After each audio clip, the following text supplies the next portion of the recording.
Lille, un samedi couvert. Ces trop rares espaces verts, mais aussi ces initiatives citoyennes de recyclage. L'équipe de cet article s'est mise au défi de tester une semaine zéro déchet. Et le moins qu'on puisse dire, c'est que ce fut loin d'être évident. Quand on a eu l'idée avec l'équipe de faire un on a testé pour vous zéro déchet pendant une semaine, j'étais vraiment hyper motivée, hyper excitée à cette idée et tout.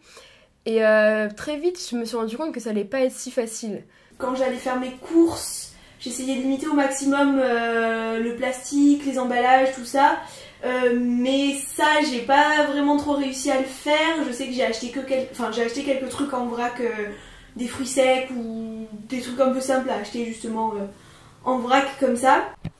Le vrac est la première solution qui nous est venue en tête afin de limiter nos déchets. Mais il faut bien se rendre compte que beaucoup d'autres actions sont utiles et envisageables. Je sais que j'ai emmené une serviette au restaurant universitaire le midi pour éviter qu'ils m'en donnent.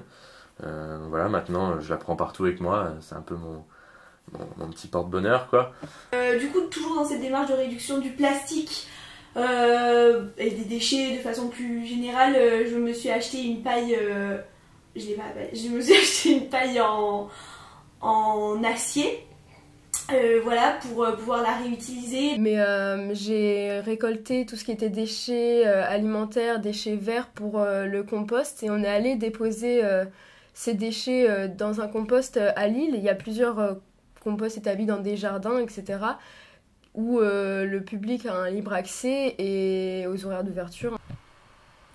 Cependant, quelques difficultés restent difficiles à surmonter. Tout ce qui est quand on va manger à l'extérieur, refuser les déchets parce qu'au final, tout ce qu'on nous donne est dans un déchet. Par exemple, on va prendre un sandwich, ils vont le mettre dans un petit sachet.